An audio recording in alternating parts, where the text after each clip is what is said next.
Bye-bye. Bye, guys. Love you. Try to get dropped. Yo, welcome back to the channel, boys and girls. Today we are out in the countryside doing some hill training. So I got all my buddies with us.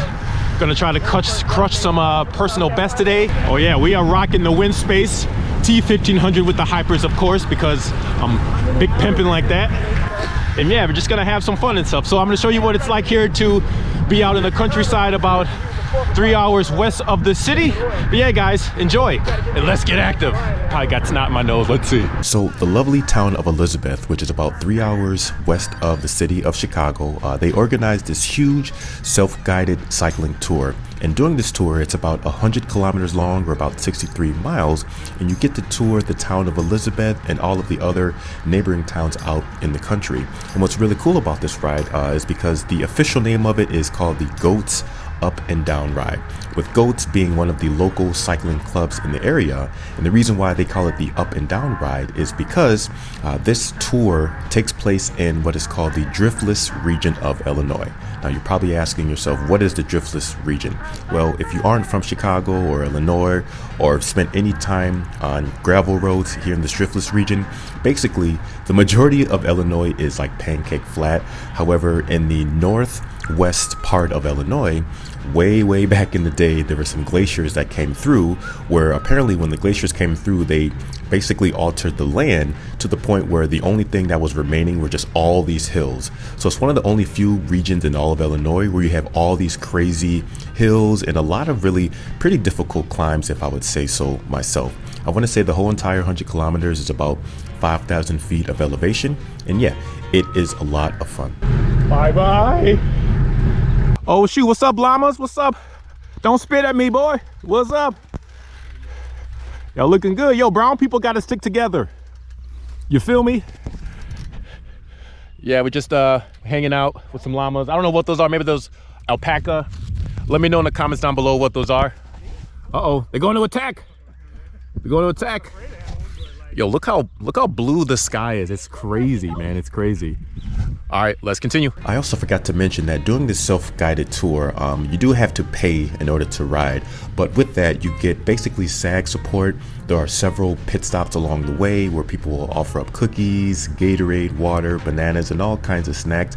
And to me, I think it's really nice to be able to pay for something like this, where you get to support the local community who has all these volunteers who help support this particular ride here. And yeah, I think for anything that's bike related, I think it's very important to give back to the community, especially if they're offering such a wonderful ride such as this one. So this ride is one of my favorites, if not my favorite ride of the year. In fact, I like doing this particular route so much that me and my buddies, we now actually do this ride twice a year. We do it once with the actual ride organizers for the town of Elizabeth, and then we also come out here again on our own, and we basically just ride the same route. There's no support, so you have to have everything you need, but the route is just super duper challenging, and it's so much fun that for it only being a 2.5 to 3 hour drive, you might as well make the drive a couple times a year. So what is the objective of this ride for myself and for all of my buddies? Well, it's basically pretty simple. There's really two main objectives that we have. Number one is we are trying to grab every single KOM segment on this route. We basically want to steal it from everyone else so that it's me and all my buddies that we're going to basically try to own all the KOM segments for as long as we can. And the second reason why we like coming out here, which is why we've been doing it twice a year now, is we've been using this specific route as basically a way to sort of semi-annually gauge where our fitness is at. So we'll come out here right in the springtime, which is April, where we get to see, okay, how have we been improving in the off season, in the winter months, to see, you know, what our power is looking like, how we're doing on the time segments of the climbs. And then we'll also come here right at the beginning of fall to see if our fitness has actually improved throughout the summer. So we use this basically as a training guide, and it's just so satisfying when you get to see every 6 months your fitness is gradually improving. My man said he knew a girl who had teeth like her. That's savage. Savage. Savage. So as you guys can see here, I am using my Winspace T1500 Aero frame set along with the Hyper 65 Aero wheels. Now you're probably wondering here, how does this frame and wheels hold up on the hills and in the crosswinds out in the country? And I must say that everything performs marvelously. In fact, I've already been using these wheels in the rim brake version on my LA Sprint the last 2 times I came out here before I had the Winspace T1500 Aero frame set, and there are no issues on the crosswinds, climbing up hills, anything like that. And on these rides, we're descending down at least 40 to 45 miles an hour, and there's no issues with speed wobbles, anything like that. They are so confidence inspiring with the frame set and the wheels that for me, this is definitely the setup that I'm going to be using for a very, very long time. Absolutely. This road, when he came up. All right. Oh, excuse me. Standing, you know, I'm talking to Omar. You standing there. All right. Right? Yeah, so, bro. Bike check. Got Like, tarmac. all right, man, I'm just going to stop. So 7. Got the I can't get it right. S-Works. Yeah. Got the Winspace here, of course. We got another tarmac SO7 here with the cotton tires. This guy's rolling. Yeah. Very good day. All right. I think we're like at mile. What a mile away? Like 35? I don't know. 40? 42. Mile 42. It's all uphill here, and I don't mean that in a positive way. It's all climbs. All right, let's continue. Another point that I really want to emphasize is how important it is to get out of the big city here. So here in Chicago, the cycling scene here is huge. All of the respective groups and teams, everybody gets along, everybody trains together, everyone races together. But after a while, that sort of routine can get pretty monotonous. And so I think every once in a while, it's very important to change your scenery of where you cycle, especially with Chicago being so flat. If you notice, I've been saying that so often now, but to be able to ride out in an area that's totally different, is out of your comfort zone, and it's a completely different mindset. And I think this can be sort of a booster and a refreshing moment for you to maybe reignite some passion that you can lose riding the same routes all the time here. So if you do have the opportunity, even if you have to pay to help support a local club and their organizers to do one of these rides, if it's a completely different area from where you're used to riding, definitely do it. Now, you don't have to pay, of course. If you live in an area where you can just drive or even ride out to the countryside, I think that is very, very important here. Now, I want to take for granted our city life, of course, because obviously it's a lot of fun and super duper sociable, but if you want to get some solid base miles in, if you want to really get some solid training and some climbs and stuff, if you do live in the Chicagoland area, then definitely make your way out to the countryside, particularly in the driftless region. You definitely won't regret it. It's going to be a lot of challenge, but it's going to be a lot of fun in the end.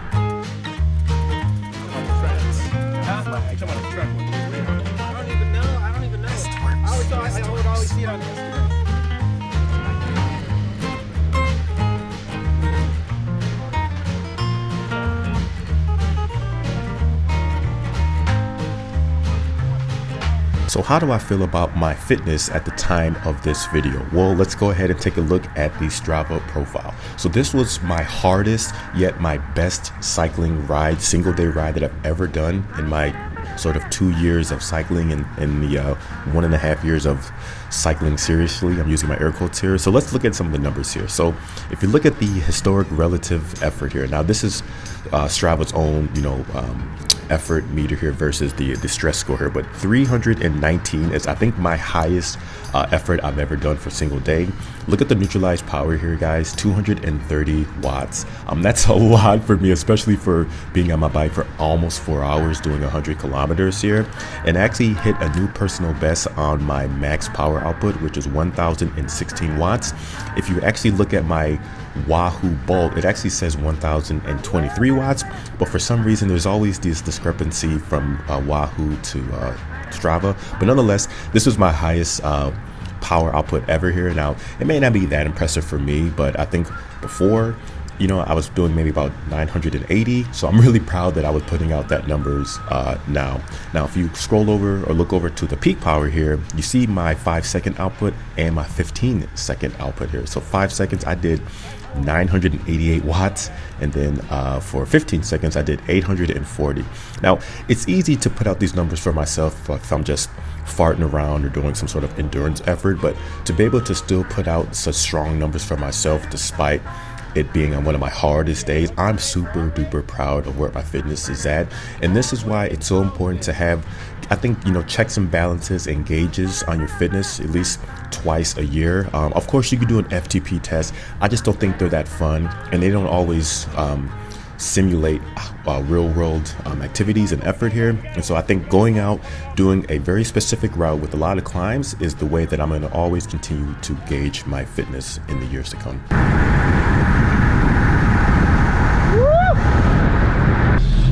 I can't do it. Bye guys, love you. Tired of getting dropped. Now, unfortunately, I forgot to press record on my GoPro for all of the specific KOM attempts that I was going for. But what I did was I made a little cheat sheet that I taped to my frame of all the specific segments that I wanted to try to KOM today here, including the distance, the duration, and how much power I would need to put out here. So I actually accidentally nabbed one of the KOMs.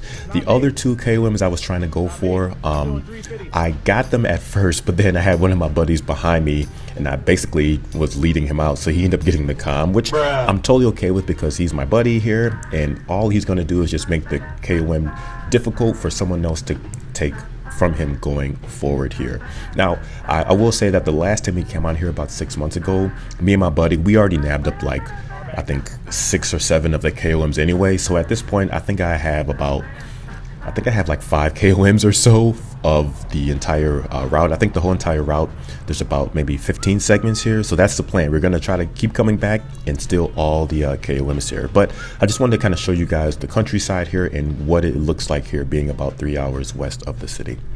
So that is going to wrap up today's video, guys. Like I said, if you live in the Chicagoland area or if you are in town, then I would highly recommend that you spend some time out west in the Driftless region. There's so many amazing climbs, a lot of fun things to see. There's llamas. There's just a lot of friendly people here. And like I said, the climbs can be very, very challenging at times. But as always, if you have any questions, comments, or concerns, please feel free to leave them down below. And I will check you guys on the next one. Thanks for watching. Peace.